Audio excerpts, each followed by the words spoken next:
In June of 1955, during France's 24 Hours of Le Mans race event, one driver's poor choice combined with poor track design and lack of safety precautions would combine to set up a chain of events which would lead to the deaths of 84 people in what would become the worst accident in motorsports history. So what happened? I'm Andrew, and this is History's a Disaster.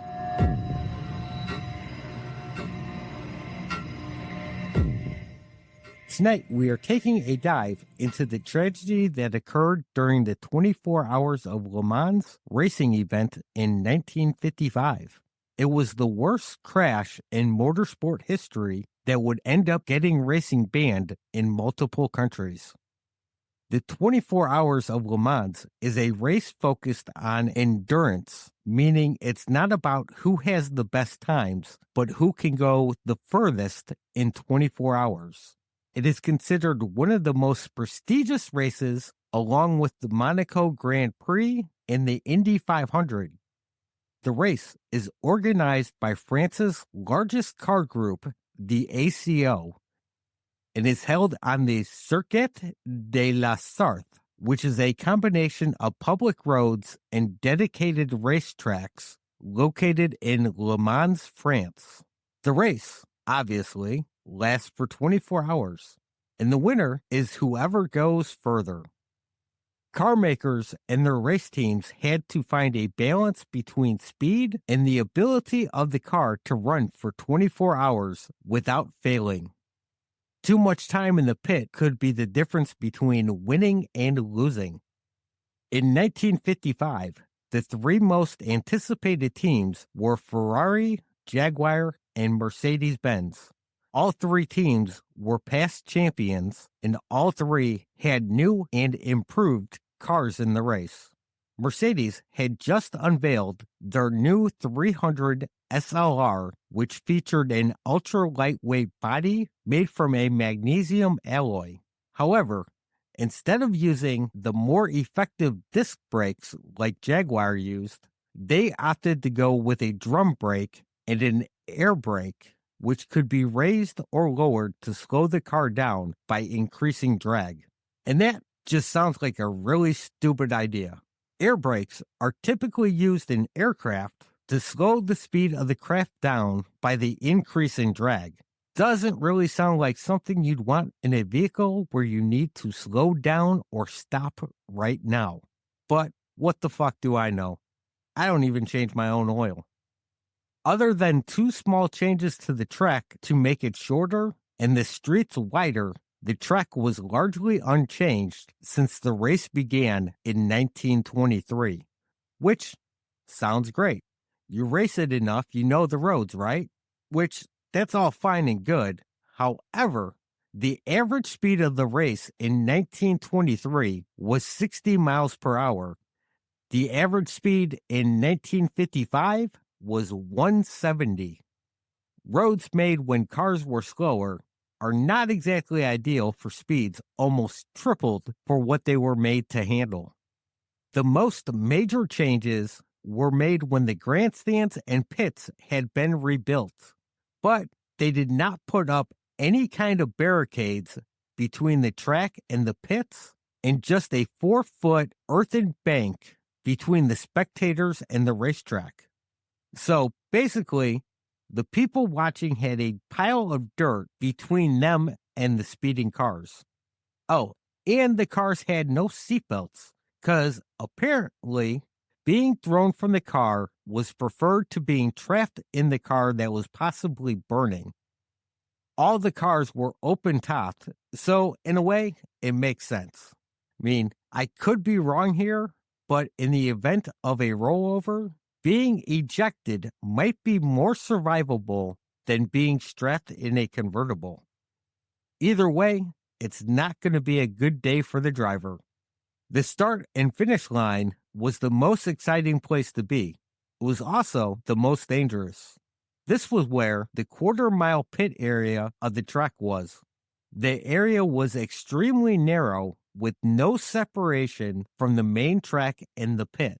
There was no deceleration lane going into the pit, so you had to slow down on the track before going into the pits.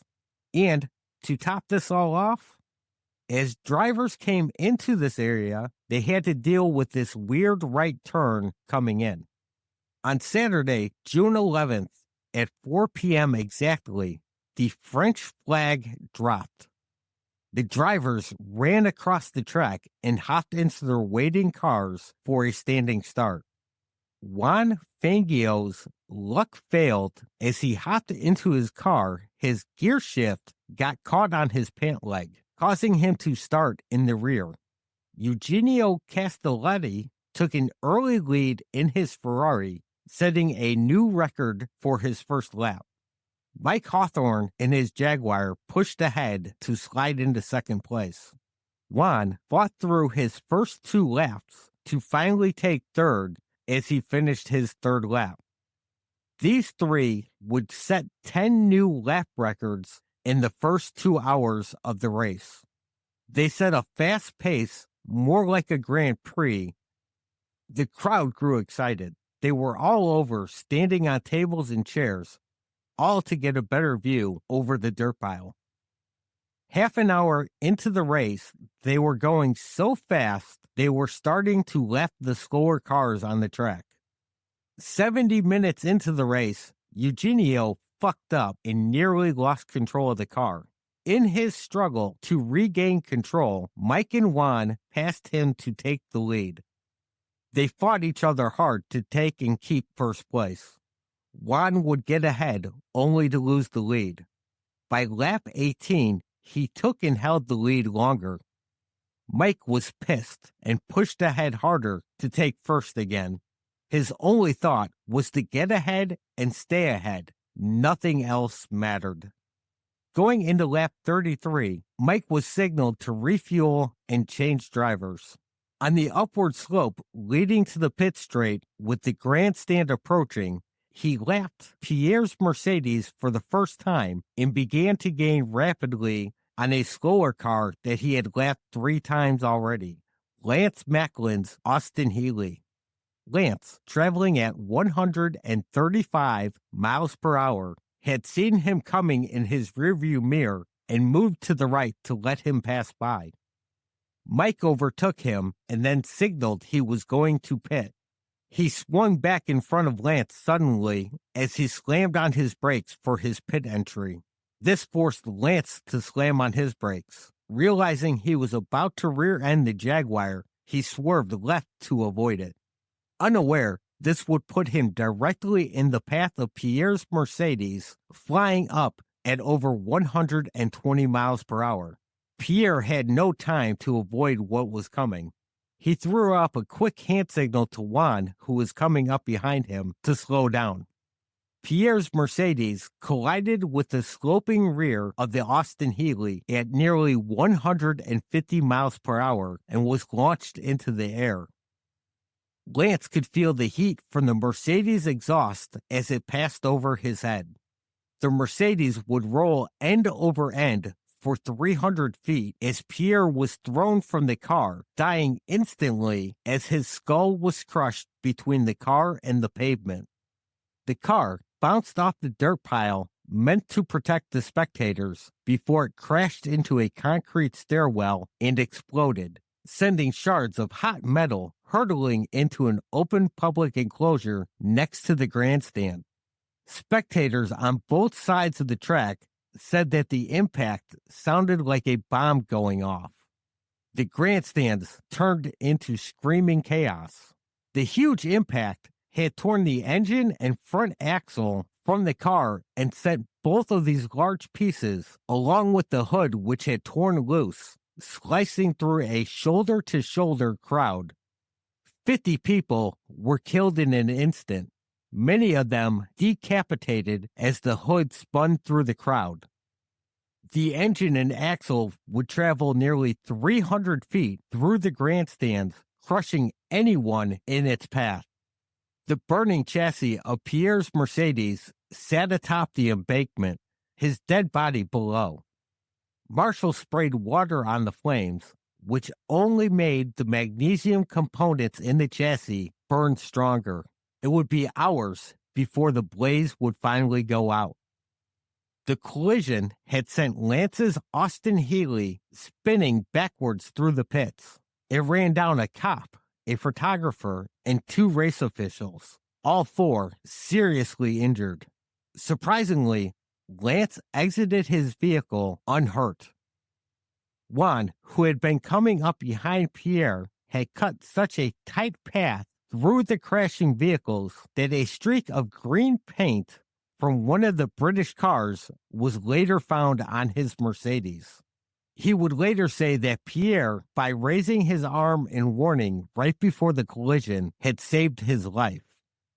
Mike had overshot the Jaguar pits and was trying to get out of his car distraught.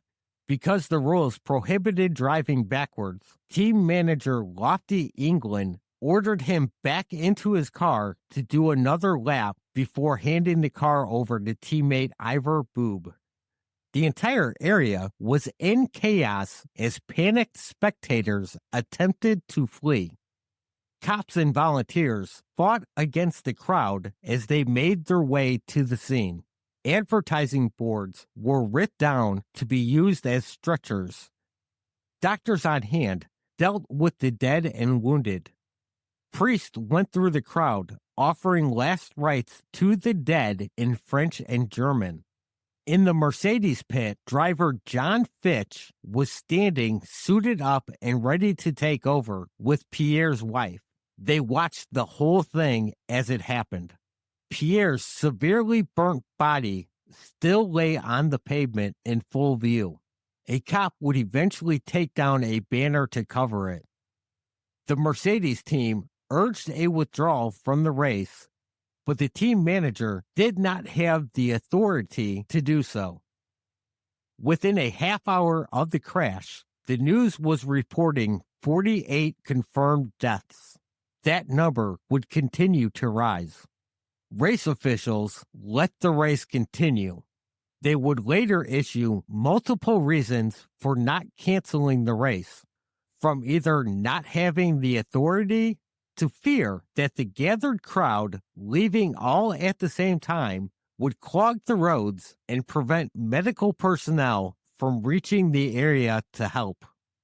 The company directors of Mercedes-Benz held an emergency meeting and voted for pulling out of the race. Just before midnight, the call came in to the race team with that approval. Alfred Niebauer, the Mercedes team manager, waited nearly 2 hours for most of the spectators to leave to pull his team off the track and announce their leaving. They had currently been running in first place. Their trucks would be loaded up and they would be gone by morning. The Jaguar team had been asked if they were going to pull out also, but they declined to do so. Mike Hawthorne would return to the track and the team would keep racing. With Mercedes gone and the Ferrari's team out of commission, Jaguar's main competition was gone. Mike and teammate Ivor would end up winning the race, with the second place Aston Martin team finishing 5 laps behind them. While there was no victory celebration, a photograph would appear of Mike smiling and drinking champagne from the victor's bottle. A French auto magazine, L'Auto Journal, would later sarcastically publish it with the caption, "To your health, Mr. Hawthorne." The official death toll stands at 84, 83 spectators, and 1 driver, Pierre, with up to 180 suffering injuries from the crash. This would lead to a temporary ban on motorsports in most European countries until racetracks could meet a higher safety standard. In the United States, the American Automobile Association shut down their contest board, which had been their sanctioning arm for auto racing since 1904. It was felt that auto racing distracted them from their main focus, such as advocating for better road conditions and running driver safety programs, and much later, what they're more commonly known for, roadside assistance. The United States Automobile Club would end up being formed and take over auto racing in the States. Most countries would end up lifting their bans within a year of the crash. France would lift theirs within several months, with France's Ministry of the Interior releasing several new regulations regarding not only racing, but the approval of future race events. On the other side of the spectrum, you have Switzerland, who would not even start talking about lifting their ban until 2003. In 2015, it was partially lifted for electric cars, and it would be fully lifted in 2022. The ban forced Swiss race promoters to organize events in foreign countries like France and Germany. The next race of the 1955 World Sports Car Championship, being held in Nürburgring, Germany, was canceled along with another non-championship race, the Carrera Panamericana, a rally race held in Mexico. The rest of the season would be completed, but it would be set back a few months following the crash. The British RAC Tourist Trophy and the Italian Targa Florio would be held in September and October. The Mercedes team would go on to win both of these races. The horror of the crash caused several drivers to retire from racing, either at the end of the race or after the season finished.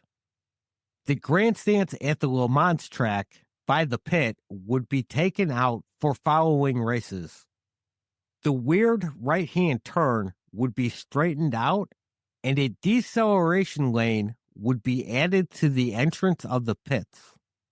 The official government inquiry into the crash, after a lengthy investigation and examination of the wreckage, would rule that no one was responsible and that it was just a tragic accident. The death of the spectators was blamed on poor safety standards and the track's design. That was the official stance, at least. In the years following, Mike would take a lot of shit and all of the blame in the media for slamming on his brakes and swerving, which led to the crash. This would become the somewhat official pronouncement from the Mercedes team and Lance Macklin's story. The Jaguar team would turn around and blame Lance and Pierre, basically calling them out as incompetent and unable to drive at high speeds. In 1958, Mike released an autobiography in which he claimed no responsibility for the crash and put all the blame on Lance. And Lance was pissed after he read the book. He would go on to file a defamation suit against Mike. However, Mike would be killed in 1959 while driving down a wet highway before the trial was finished. And, ironically, the crash occurred while he was trying to pass a Mercedes in his Jaguar. At the end of the 1955 race season, Mercedes withdrew from racing. This was planned well ahead of the accident, so was not caused from it. They would return in the mid-'80s as an engine supplier and would not have another race team until the 90s before quitting again for a final time in 99. In addition to safer tracks after the accident, safety standards for cars were improved. The use of fire-resistant materials was required, along with better structural integrity. In other words, the frames had to be stronger. Over time, with more driver deaths during crashes, safety standards would be constantly revisited and revised. Nobody wanted a repeat of 1955. and there was a major push to make sure it would never happen again. And that was the 1955 Le Mans racing disaster, the worst accident in motorsports history. Thanks for listening, and if you like the show, please consider leaving a rating or review on your app of choice. And you can also reach the show at historiesadisaster@gmail.com or on Facebook and Instagram at the same name. And don't forget to share the show, because sharing is caring, and if there was more caring in the world, maybe history wouldn't be a disaster. Thanks and goodbye.